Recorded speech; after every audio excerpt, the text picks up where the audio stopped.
Hello, Dr. Russ here. Today our patient is Linda, and we work with Linda about monthly on tension in the spine. Sometimes it shows up in the lower back, sometimes the upper back, sometimes the neck. Today it's more in the middle and upper back. It's not related to overwork because this is her slow season. And so whenever she comes in, we do a whole body treatment. And I thought this one would be interesting to demonstrate because it's different from the other treatments that are on my videos in that Linda's body is extremely responsive.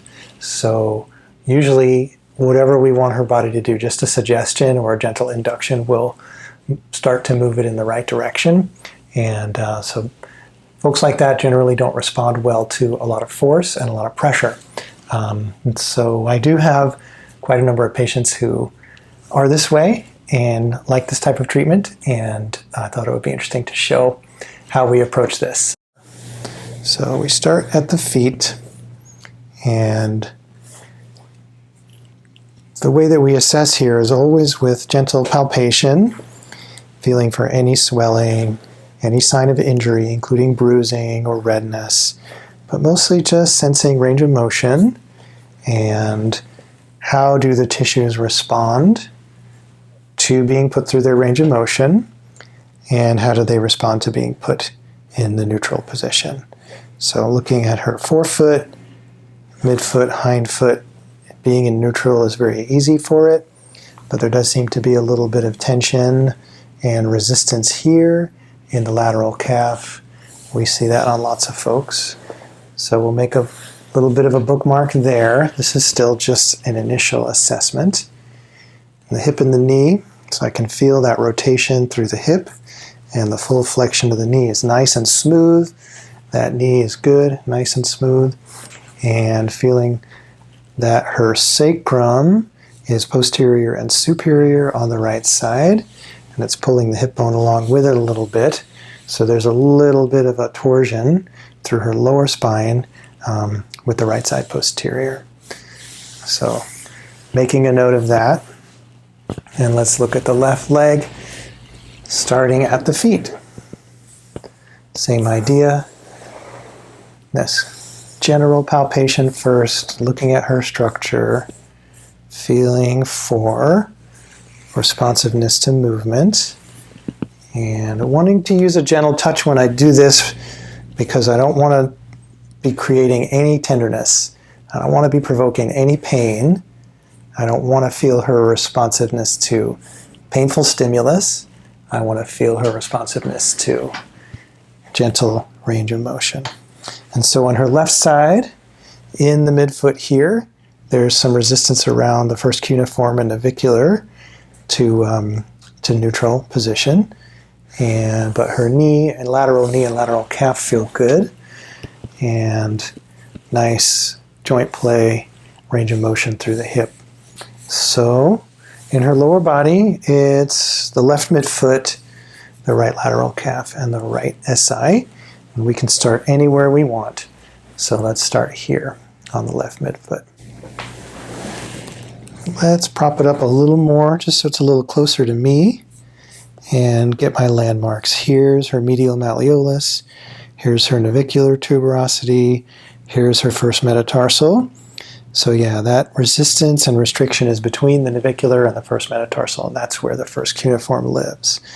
So what I'm feeling with just this very gentle palpation is tension on this little tiny muscle. Can you spread your toes? So try to push the toe into my finger. Yeah, relax. When I'm asking her to spread, she's pulling them up. And this little muscle that spreads the big toe is the one that I've got my fingers on.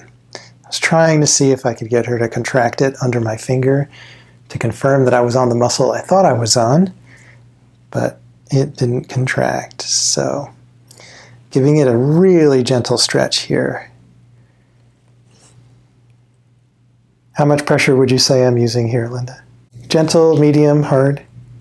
Gentle to medium. Gentle to medium. Mm-hmm. So I like to think about like the weight of a stick of butter is 1/4 pound. I do like to bake, so I know my weights of butter. And when I'm being gentle, I want to keep my pressure less than what the weight of a stick of butter would be on there. And I feel good about that because even a patient with degenerative joints and osteoporosis, their body can handle the weight of a stick of butter. So that's kind of what I'm doing here. Stick of butter, and just trying to get some gentle movement through that midfoot. And that does feel like it opened right up. And in fact, her whole ankle is looser and has more mobility now, which is nice. And it's easy neutral of that midfoot. So the key is then just leave it alone, let it be. As she moves through her life and walks and breathes and circulates blood, her nervous system will integrate that change. And it's always fun to think about what kind of little compensations and adaptations were taking place in her body to that little tiny minor restriction in her left midfoot. And now those can release as well. Here we are in the calf. And if you watch my videos with any regularity, you know that we work here pretty frequently on folks and really like to know that that fibula is moving really freely. So what I'm doing with my palpation here is zeroing in, and I've got it right there. That's the most stuck spot. Where is it the worst? So what movement do I want to induce here? I want this fibula to slide superiorly as her ankle everts. It's a little tiny bit of movement. It's like 1/8 of an inch to 1/4 of an inch that she's going to need. But it is an important 1/8 to 1/4 of an inch. So I was just everting her ankle and gently goading and encouraging and inducing that inferior to superior slide of her fibula. And her body got the hint, which it does. Now I'm checking the foot again to make sure that by doing that movement, we didn't incur any issues in the foot, and we didn't. That feels quite good. So let's come up here now to the sacrum, and I can already feel that her sacrum is more even. It's still a little uneven, still posterior and superior on the right, but it released a little bit. May I move your arm? Okay. How you doing so far? Very good. Doing good. Okay. So here's a nice movement that I like to do just to initiate a little movement in the sacroiliac joint, where I'm going to take one hand and press on the SI joint and the other hand and traction through the heel. Just like that. And on Linda, that was maybe 1 pound or 2 of pressure. Very, very gentle. And I could feel those tissues stretching and deforming, which was just what I wanted. So here I am working up the deep sacrotuberous ligament in the hip. I'm not using much pressure. I'm not digging on anything. And her body's getting the hint, because we're going to work our way up now into the lumbar spine. So remember, I had felt that her whole lower spine was rotated in that direction. And now that her sacrum is even, we're going to work our way up the lumbar spine and make sure that every one of these vertebrae understand that it has the option to be in good alignment. Yeah. So I'm holding that vertebra, this is L2, in alignment, and immediately her breath opened up a little bit and her lower body relaxed a little bit. So we're just going to hold that for her spine and allowing her nervous system to adapt to that and reset. Okay. Coming up now into the more symptomatic area where she's feeling it today, and let's see what the thoracic spine will tell us. Okay. Can you take a deep breath? And with the patient prone, we want to feel the spine flex a little bit as it's raising toward the ceiling. It's just a tiny bit of opening between the back ends of all these vertebrae. And so just feeling the breathing, and my touch now is like a pat of butter. It's just a few ounces of pressure, and I don't want to interfere with the movement at all.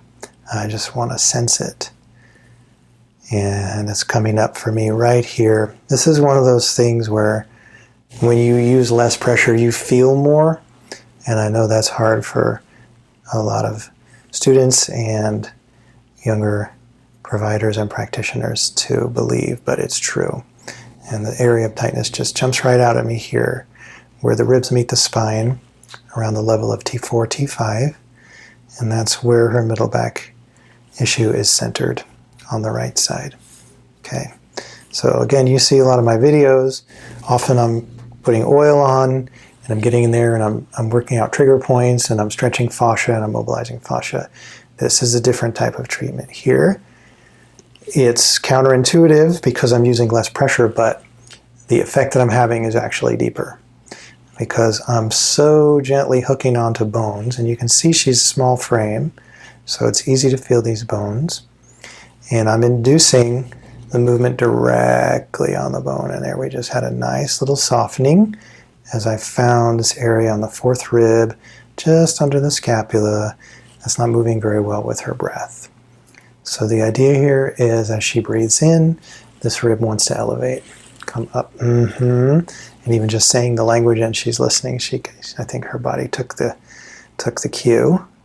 So we're working through this movement and inducing it here. And with my left hand, I'm kind of helping the surrounding tissues do the same. And kind of getting this whole upper right quadrant of her body to move a little better with the breath, because that's going to take a lot of tension off of this spot right here. And that's the symptom she's keyed into. But of course, it's not the only biomechanical issue in the body. So now this has softened, and with my light touch, what I'm feeling is tension coming up here in the right lower ribs. And a couple of deep breaths here, Linda. Here my goal is very much to feel, as she breathes in, that lower rib cage moving up and out away from the spine. And that movement is a little bit inhibited by some tension right here where the lower rib cage meets the spine. So I'm going to get comfortable and close in here, and I'm inducing that lateral and upward movement of her right lower rib cage, both with my thumb on the rib directly and with my left hand gently nudging her pelvis and lumbar spine to the left. We're trying to get this movement to take place. And now I'm going to be quiet for a minute and focus on your breathing, okay? Nice deep breaths for us. Nicely done. Good.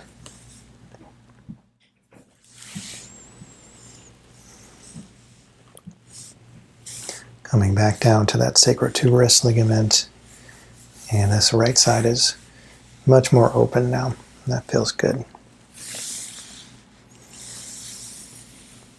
Good. That brings us to some cranial work, so let's have you turn over. Take your time.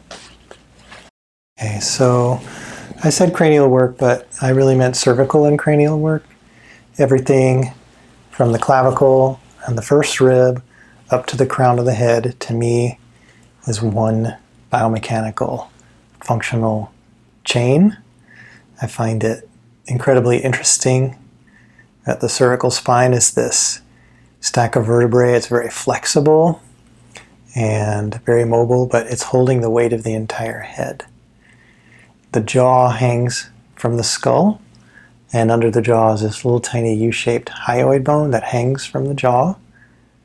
And the muscular system attaching from the top of the scapula and the first rib up the back and sides of the cervical spine, up around through the temporalis muscle, the frontalis muscle, and then all the jaw muscles to these submandibular muscles under the jaw, and then many, many dozens of tiny little muscles between that hyoid bone, the clavicles, and the first rib in front, creates this elastic chain that holds everything in place and gives it movement. And it's a really elegant system and very complex. So one of the challenges to it is to try and approach it without getting overwhelmed and inundated by the complexity of it. Let's just focus on the movements, okay? So can it respond to a little gentle traction? Can it turn and side bend each way smoothly? And when I say smoothly, I mean, are there any catches to the movement? And also, is that movement as I side bend her and turn her head to the right, is that movement borne pretty evenly among the vertebrae? Or are there some that are really stuck, so others have to take up the slack? And then we want to feel muscle tone, just like we want to feel anywhere else. So what I'm feeling is the tension is right between the occiput, that's the base of the skull, and the top of the neck. And so we're going to put a bookmark there, and we'll feel for cranial movement. So this is something of controversy. Some people like to say that the cranial bones don't move, but they do. There are joints in there. They are synovial joints, meaning they just have the same anatomical structure as a rib joint or a knuckle joint or a knee or a hip. And they're meant to move. It's tiny little bit of movement, but there's fluid inside the brain, that's cerebrospinal fluid, and the volume of that fluid is not constant. It changes. It changes cyclically about 8 times a minute, depending on the person. So there needs to be room and flexibility in the skull for that fluid to increase and decrease. So the skull needs to expand and contract, and it's really important. Ask anyone who's had their headaches improved by cranial therapy. It's really important. So it's a light touch to feel this movement or lack thereof. Again, like a pat of butter or maybe the weight of a penny. Because if you push too hard, you're going to push right through that range of movement and you're going to miss it entirely. Can you clench your teeth very gently? Good. And open wide. Good. Jaws moving really smoothly. And as I palpate gently down the front of the neck, I feel like things there are moving smoothly. A little tight in here. Mm-hmm. So she's giving feedback of right temporalis tension. That's really helpful. So here's a tip for you if you're a provider, a body worker, and you're here and you get a little worried about working the front of the neck. Gently find the carotid artery first. You can feel the pulse here right under the angle of the jaw. So now you know where it is. You know where the neurovascular sleeve is. On Linda, it's right here. You can see it. That bundle right there. So you don't want to press here, and you don't want to press on her carotid artery. And as long as you're not grinding on anything, and of course staying off the trachea, you can work. You can work in there. And with Linda, we always use light pressure. So there won't be any deep pressure. She appreciates that. That's why she's here. And so feeling on the right side, the tension beginning down here in the middle scalene. And I know it's the middle scalene because it's behind the neurovascular sleeve. And it's coming up. And that's probably also contributing and correlating to this right-sided temporalis issue. So let's work on that. I've got my left hand coming under her neck and just the fingertip here on that middle scalene and my right hand here on the temporalis muscle. Anterior, posterior. So it's gentle, but what I want to do is start some movement in between the two, because this is the fascial line that's holding tension. This is the one that wants to move. So we are inducing that movement and just kind of seeing what happens. It's an engage, listen, follow type of a technique. In myofascial release terms, we call that indirect technique, meaning rather than taking a muscle and stretching it and kind of stretching the resisted portion, we are engaging it, creating a little movement, feeling where it wants to move and then just following it where it wants to move, letting it unwind rather than stretching it long. Engage, listen, follow. It works in conversation too. If you want to know what's on someone's mind, engage, listen, follow. Just feeling some stuff down here. Around the top of the right scapula. Okay. Well, this line is starting to come up and get a little more concentrated in its tension here under the skull. So I'm going to follow that. Good. Good. So getting a little more direct with the middle finger on my right hand here on that suboccipital muscle. Definitely inducing movement because I'm feeling that as I do, the tissues under my left fingers is right here is relaxing and opening. Engage, listen, follow. Yeah. She's breathing really nicely, nice and relaxed. Up and around. That temporalis muscle, so important. Never grinding. Really the best way to approach the temporalis is just like this. With a little fingertip pressure, get some traction on the skin, and gently pull that temporalis up. So you can see the ear coming up just maybe 1/8 of an inch there. Feels really good. A lot of nerve endings between the scalp and the skull. And some people like firm pressure on the skull, but most people like it a little more gentle right there. Okay. So let's see here. I'm going to take this right hand and get under the scapula. I've got her supraspinatus here and her upper trapezius here and her levator scapula there, and that all feels okay. Is that still feeling tense to you there, Linda? It just felt like it was responding. I see. Yeah. Okay, good. Good. Okay. Good. A nice deep breath. Feeling those clavicles move. Nice. Yes, that's good.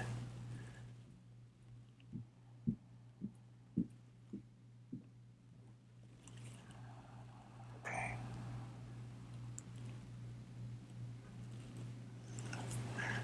So that's how we approach a whole body treatment in about 20 minutes for a person who prefers and responds better to gentle touch and no new injury. Just some tension accumulated in the body. Thanks for coming in today, Linda. I appreciate it. Okay. All right. You're welcome.